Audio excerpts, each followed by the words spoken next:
समझी कि आप अपनी जगह किसी और अपने करीबी विधायक के माध्यम से उस प्रश्न को उठवा सके। अभी अभिनव पल्लव जी का मामला भी हम जानते हैं, एक ऑडियो वायरल हो रहा है जिसमें उनके बेटे प्रतिनिधि का नाम भी निकल कर आता है। आखिर ये किस तरह की राजनीति है, आखिर ये किस तरह की जनसेवा है? और जब मीडिया उनके सामने पूछती है तो अनुभव मुंजारे अपना सही जवाब देने की बजाय ये दोषारोपण करती है कि गौरी शंकर बिसेन, मौसम बिसेन और भारतीय जनता पार्टी का षड्यंत्र है। मैं पूछना चाहती हूँ इस मंच के माध्यम से, अरे मैडम अनुभव मुंजारे, एक तथ्य साबित कर दो कि किसी प्रकार का षड्यंत्र रचा हो, राजनीति करना छोड़ देंगे लेकिन झूठे आरोप बर्दाश्त नहीं करेंगे। आपको जवाब देना है कि अगर आज आईएफएस ऑफिसर ने इस प्रकार का आरोप लगाया है तो इसके पीछे तथ्य क्या है? अरे इतनी बेसब्री की क्या जरूरत है? जरा रिपोर्ट आ जाने दीजिए, जरा जांच हो जाने दीजिए। आपकी इतनी बोगलाहट इस बात को साबित करती है क्योंकि जो सच होता है वो किसी कानूनी कार्रवाई से नहीं डरता, जो गलत होता है वही कानूनी कार्रवाई से डरता है जो काम आप करने जा रही है। किस ईमानदारी का सर्टिफिकेट आप अपने आप को देते फिरती है? सबको मालूम है घर का इंटीरियर कैसे हुआ, सबको मालूम है कहां मैडम मुंजारे के दलालों के फोन गए, सबको मालूम है कि उनके बेटे के द्वारा, अरे आपने तो स्वेच्छा अनुदान को भी नहीं छोड़ा, 20,000 राशि स्वीकृत करते हो, 18,000 आपके बेटे ले लेते हैं और 2,000 उस व्यक्ति के पास जाता है। ये कैसी जनसेवा, ये कैसी राजनीति? आपने बालाघाट की शुचिता को, आपने बालाघाट की राजनीति को दूषित करने का काम किया है। यहाँ बैठा हर एक व्यक्ति आपकी घोर निंदा करता है। आपकी निंदा के माध्यम से हम कहना चाहते हैं, अरे दे दिया जनता ने जनादेश, लेकिन आप सत्ता के मद में मदहोश मत होइए। परिवर्तन प्रगति का नियम है और आपसे कहना चाहती हूं मैडम मुंजारे, अगर हम एक उंगली दूसरे पर उठाते हैं तो मत भूलिए मैडम, 4 उंगली दूसरों पर जाती है। आप अपना डीएफओ के आरोप को देने का जवाब देने की बजाय आपके जो अलग आरोप लगाए गए, यहाँ सारे मेरे परिवार के लोग बैठे, मैं आपको भी याद दिलाना चाहती हूँ कि जब विधानसभा चुनाव 2023 हुआ, इसी तरह गांव गली कस्बे में जाकर मैडम अनुभव मुंजारे ने कोई कसर नहीं छोड़ी झूठे बयानों की, झूठे बयानबाजी की। मैं पूछना चाहती हूँ मैडम मुंजारे, आपने मुझ पर में तो प्रश्न उठा दिया, लेकिन जरा अपने गिरेबान पर भी झांक के देखो, आपका मसला किसी से छुपा नहीं है मैडम। बालाघाट का विकास खंड था, वो पहचान विकास की थी कि चाहे पक्की सड़क की बात हो, घर घर नल की बात हो, एक दाग पिछले 40 वर्षों में बालाघाट की राजनीति कर रहे श्रीमान गौरी शंकर जी बिसेन के ऊपर नहीं लगा। लेकिन दुर्भाग्य मेरे साथियों, मैं अपनी आवाज में आपकी आवाज को शामिल करते हुए कहना चाहती हूँ, इन मैडम का ये कौन सा विकास है? अगर आज बालाघाट विधानसभा को पहचाना जा रहा है तो कमीशन खोर 2-3 लाख के कमीशन लेने वाली अनुभव मुंजारे के नाम से पहचाना जा रहा है। बात सिर्फ मैडम मुंजारे तक सीमित नहीं है, अनेक ऐसे रिकॉर्ड है। हम तो प्रामाणिकता की बात करते हैं क्योंकि हम उस रीत की आते हैं कि रघुकुल रीत सदा चली आई, प्राण जाए पर वचन न जाए, और इसीलिए मर्यादा पुरुषोत्तम भगवान श्री राम के वंशज हम आपको कहना चाहते हैं मुंजारे जी, अगर बालाघाट के इतिहास में पहली बार किसी आईएफएस ऑफिसर ने जनप्रतिनिधि पर आरोप लगाया है तो ये सामान्य घटनाक्रम नहीं है, कहीं ना कहीं आग लगी है, तभी तो धुआं निकला है। आपको जवाब देना होगा, आपको जनता की अदालत में जवाब देना होगा, आपको कानून के सामने जवाब देना होगा।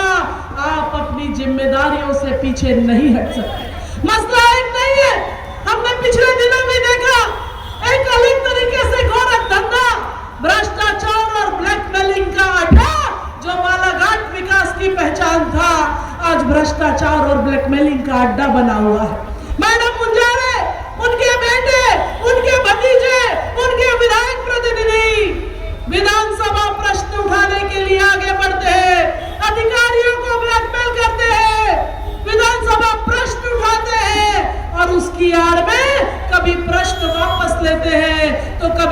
ईमानदारी से पैसे वसूलते हैं। किसी को बताने की जरूरत नहीं है कि बालाघाट विकास खंड में 77 पंचायत है, लेकिन मैडम मुंजारे की आंख में सिर्फ वही 16 पंचायत दिखती है जहां पर भारतीय जनता पार्टी विचारधारा के सरपंच आते हैं। मैं पूछना चाहती हूँ मेरे सरपंच साहिबानों से, अरे इतिहास के पन्नों को उठाकर देख लो, इतने निचले स्तर की राजनीति करने का काम कभी गौरी शंकर बिसेन और उनके अनुयायियों ने नहीं किया। शर्म नहीं चाहिए आपको। एक और आप विधानसभा में प्रश्न उठाती है और पीछे से जब लिफाफा आ जाए, आपकी व्यवस्था हो जाए, सेटलमेंट हो जाए, तो आप उसी प्रश्न को वापस लेती है। और हद तो तब हो जाती है मेरे भाई और बहनों, अभी पिछले दिनों 6 अगस्त को एक प्रश्न उनका लगा, तारांकित प्रश्न लगा, जिसमें वाजिद मोहिब के खिलाफ उन्होंने प्रश्न लगाया। हम सब इस लोकतंत्र के वासी है, हम जानते हैं विधानसभा में तारांकित प्रश्न की महत्ता क्या होती है, अतारांकित क्या होते हैं। अगर आपका तारांकित प्रश्न लगा, आपने वहां पर अपनी उपस्थिति दर्ज कराना भी उचित नहीं समझा और इसके साथ न विधानसभा सचिवालय से अपनी अनुमति ली। और दुर्भाग्य तो इस बात का, जब आपका मोटी रकम का इंतजाम हो जाता है तो वाजिद मोहिब जैसे खाद्य अधिकारी यहाँ पर रहते हैं जो 15 साल से रहकर इस जिले में अपना काम कर रहे हैं। कांग्रेस पार्टी का नमक खा रही हो, जिसके रहमो करम से विधायक बनी हो, और एक दम है तो अपनी सुप्रीमो प्रियंका गांधी से पूछ के बताओ कि प्रियंका जी आप गांधी क्यों लिखती है, वाड्रा क्यों नहीं लिखती, नहीं तो राजनीति छोड़। ये बात सच की है। एक तरफ ये लड़ाई सच्चाई की लड़ाई झूठे आरोपों के खिलाफ है, दूसरी ओर ये लड़ाई बालाघाट की कमीशन खोरी को रोकने की है। मैं बालाघाट विधानसभा क्षेत्र के मेरे कार्यकर्ताओं से कहना चाहती हूँ, 77 पंचायत बालाघाट नगर और 10 पंचायत बालाघाट जनपद की है। जरा पिछले कार्यकाल को उठाकर देख लो, गौरी शंकर बिसेन के कार्यकाल में अगर एक भी लोहे का 40% वाला गेट लगा हो तो राजनीति करना छोड़ देंगे। अरे विकास क्या होता है, इसका कोई जीता जागता उदाहरण है तो वो गौरी शंकर बिसेन है।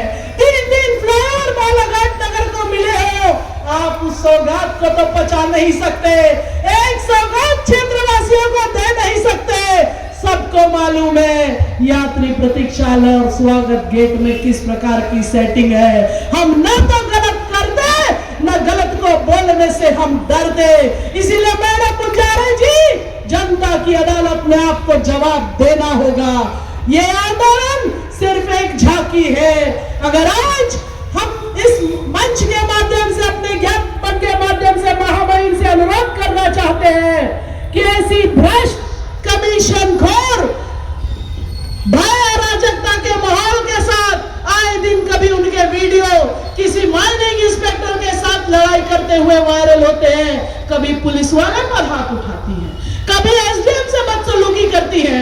मुंजारे जी, आपको जनता ने विधायक बनाया है, बजाय विधायकी करने के आप तो अखाड़ा खोल लीजिए। मुझे लगता है ये आपको ज्यादा सूट करेगा।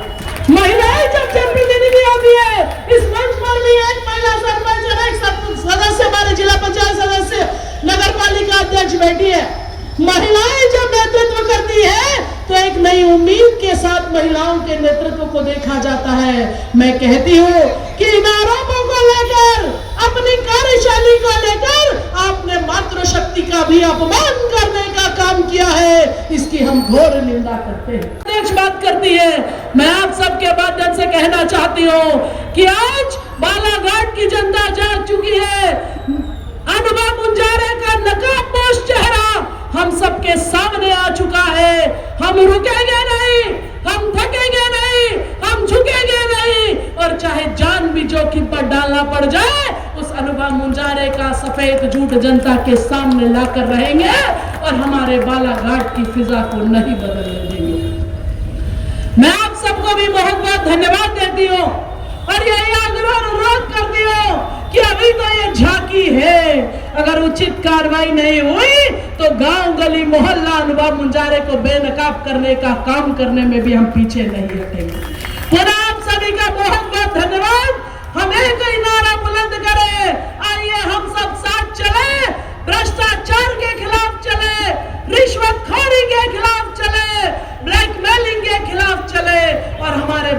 भारत को बचाएं। आप सभी का बहुत बहुत धन्यवाद। भारत माता की जय।